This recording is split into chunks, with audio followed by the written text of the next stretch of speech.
Good afternoon, everybody. Thank you for joining us for our third installment of Checking In with HFLA. My name is Laura Kleinman. I'm president of the board of HFLA. And today I'm honored to be with DeLane Anthony Loggins, the owner of the Wax Bar in the Woodmere neighborhood on the east side of Cleveland. We're very excited to talk with her and learn about her experience over the past few months.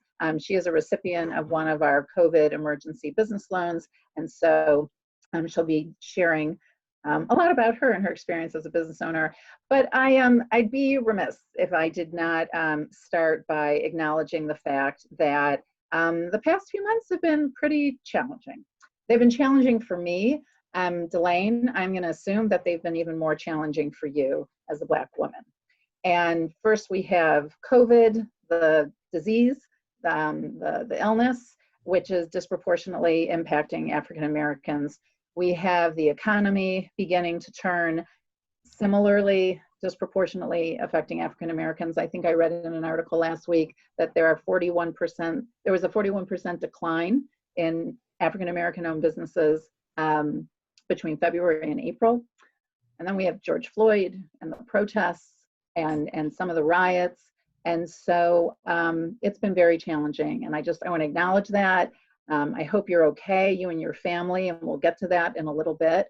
But we're so glad you're with us today. And we're so glad we're going to hear about your story and your story of what I think is major perseverance and energy to be where you are right now. So with that, DeLane, please tell us about your background and how you got to being the owner of a waxing business. Absolutely. First of all, thank you so much for having me. I opened the Wax Bar at 25 years old. I am an MBA graduate and I came from corporate America, lots of retail experience. And my goal was not only to work for myself, but to just do something I was really passionate about and something I really enjoyed. And I kind of like clung to the hair removal business in the Cleveland area at the time that I opened my salon 6.5 years ago. There weren't any businesses that dealt solely with hair removal or even with eyebrow artistry. So I kind of just found like my niche and kind of went from there. So it has been an exciting ride thus far. Yes, I know from what you've shared with me, it has been exciting. And even though with what I said earlier, it has been exciting for you for many other reasons. Tell us a little bit about 2019 and 2020 and what happened up to COVID when salons and businesses like yours were told to shut down, as well as what happened afterwards and how you came to HFLA too. Yeah, so it's been really a rather interesting kind of chain of events. So for several years, I had been working on the expansion of my salon. It's always been a dream of mine to kind of have that just beautiful storefront with all the visibility.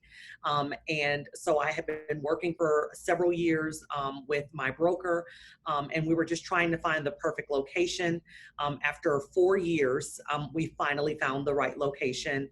And we kind of hit the ground running. Everything that I had been working on, up until that point, working extensively with, 3 different attorneys to, review a lease, getting an architect involved, all of those different things, all of the time and energy and money that you invest to kind of take your business to the next step. And then someone, makes the decision just obviously for the safety of, individuals and, especially since I work in obviously so much close proximity with people, for someone to come and say, you have to kind of shut down your business.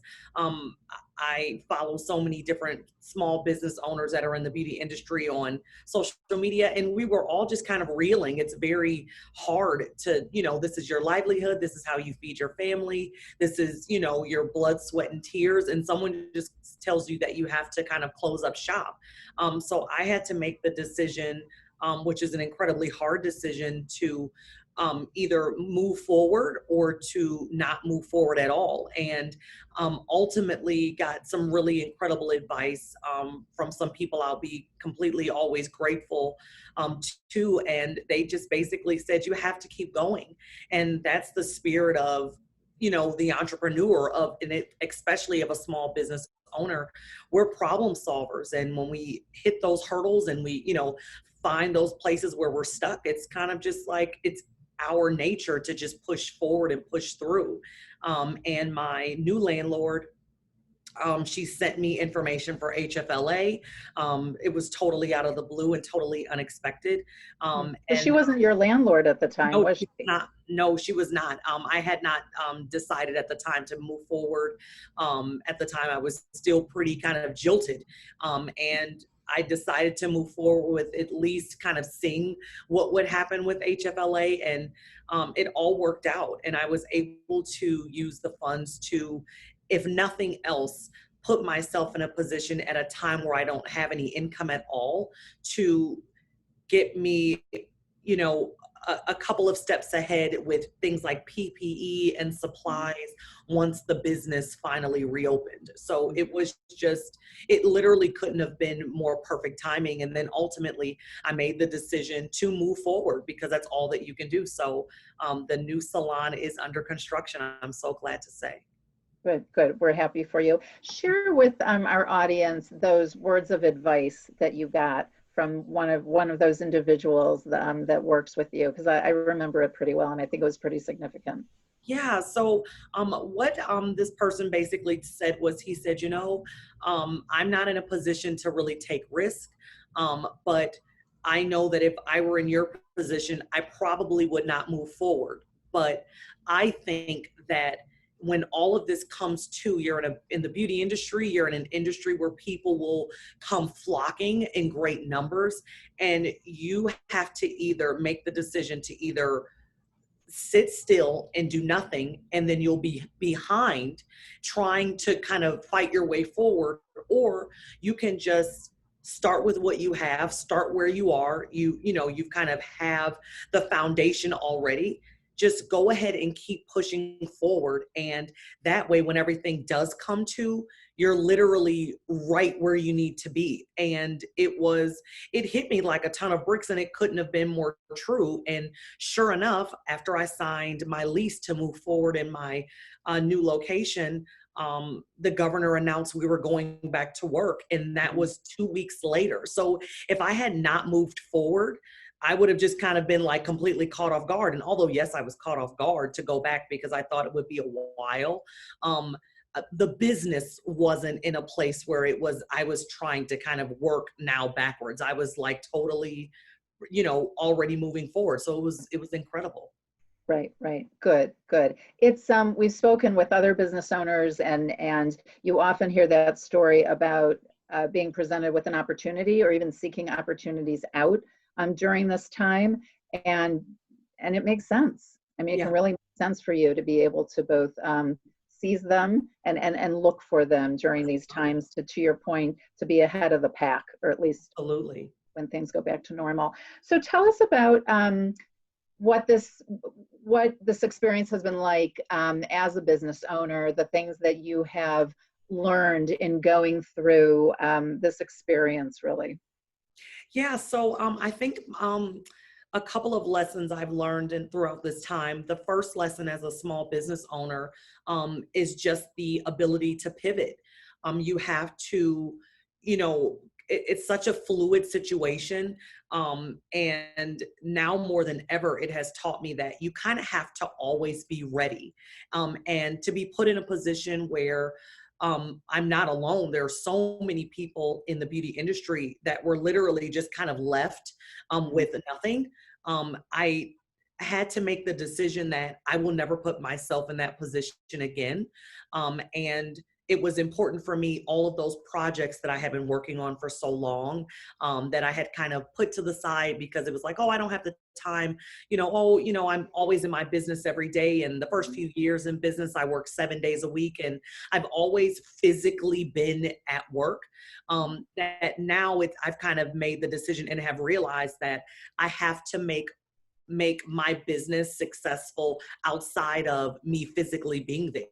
So product lines and all these different things that I've been working on for a long time, I'll finally, be able to bring those things forth and be able to create a different path for the business, which is also a really exciting experience to be able to have as well. Just because you want to grow, and that's how you scale your business is, it has to go beyond you. And I think for so long, I've just kind of just done it on my own in a way. And so it's exciting to now make the decision to just work smarter and not as hard. Yeah, I think that's one of the more challenging things for a small business owner to do as they move forward, kind of in their trajectory, is to take a step back from the business, delegate, maybe hire another person or two, to help. In your expansion plans, will you be hiring some additional people as well? Yes, absolutely. So I am going to be looking for some really awesome people to come aboard and just kind of take the business to the next level, to take it, to where I see it going. And that's an exciting, process to kind of go through too. I've had an independent contractor with me for the past 5 years. And for a short period of time, several years ago, I had a full-time employee. So I'm looking forward to really just kind of especially moving into a larger location, I'll be able to have the room and the space and the ability to be able to allow other people to work. And then I also can, like I learned in the quarantine and all that and staying home, just to be able to spend more time with my husband and my son. And that was the other takeaway. It was just how important it is just to have that balance, as much as you can have a balance. But I was able to see my 1-year-old take his steps officially, and he's walking, and that all happened during a time where I probably would have been at work, so Yeah. so it's been an exciting time, and I've learned to just kind of take the good with the bad. So it's been good. Good. Well, congratulations, DeLane. That's terrific. So we have a few more minutes. I know I touched on challenges, at the beginning of when we started talking, but would you mind just sharing with me and with whomever watches this, our audience, how you are doing now as a Black woman and a Black business owner? Yeah, I am I'm really grateful first and foremost for the awareness that has kind of come about in the world, and how people are just kind of just being more, empathetic to understanding the challenges that kind of come along with being, an African American woman, an African American man. It's a very hurtful time for me personally. My husband is, an African American man, and he's bald head and dark skin and beard, and one of the nicest people I've ever met in my entire life. And unfortunately, people will look at someone like him and they'll just automatically think something different, just because, of an unfortunate, preconceived notion, and it's hard. I also, having a son now, am going to always be worried, about my son. And I've always, kind of worried about my husband. But, we're fighters. And I just say that just in general, as it's just in African American people, just to be strong and to push forward and to fight forward. And I'm grateful for just the empathy that people have shown. And I'm hoping that it brings about change, and that's really kind of all I can kind of really say to that. I just hope that things get better, and it starts with acknowledging, and you're slowly but surely starting to see that. So I'm grateful for that. Yeah. Thanks for sharing that, DeLane. I know it's important that myself, our organization, HFLA, that we fight alongside with you, Yeah. or even in front of you, Yeah. to demand, the equality and justice that is necessary. We certainly feel strongly about that here at HFLA, and it's great that we have the opportunity to be able to fund small business owners like yourself Yes. to be able to further you along, generate wealth for yourself and your family, and to be able to pass that down. So I'm glad you found us. I'm glad we have this relationship with you. So thanks Thank you so again for much. sharing that. Do you want to let, before we close and I do my little HFLA pitch, do you want to share with everyone where you're moving and how to find you and your website and things like that? Yeah, so I'm currently in Woodmere, and I am moving to the Beechwood area. I don't want to say the address just yet, That's okay. um, but Understood. um, but it is literally you can throw a rock at the new location from where we are now, but it is very close. It's literally 3 minutes from Woodmere, if not less. It's just 2 to 3 minutes from the 271 north and south exits. Great. That'll be coming very soon, probably closer to more midsummer. We're kind of in there now, but maybe a little bit closer to end of July, August time. Um, and The website is thewaxbarandbeauty.com. And you can book online for appointments there. And then social media is at the Wax Bar and Beauty also. So Perfect. thank you so much. All right, great. No, that's great, DeLane. Thank you. And thanks everyone for joining us today. You can follow HFLA on our Twitter handle and Twitter and Instagram and Facebook. And our website is interestfree.org. And we just want to thank you again for joining us for this third installment. If you are a small business owner in need of assistance and may not be able to approach a bank or find yourself in a particular situation right now because of COVID, give us a call. If you are interested in supporting other small businesses like DeLane and the others we've had on the show, let us know. We use volunteers, and certainly we're always raising funds that we can put back out into the community and continue to recycle as we've been doing for 116 years. So again, thank you very much. DeLane, thank you so much for being with us, for sharing your story. Good luck with you, and have a good summer. Goodbye, everybody.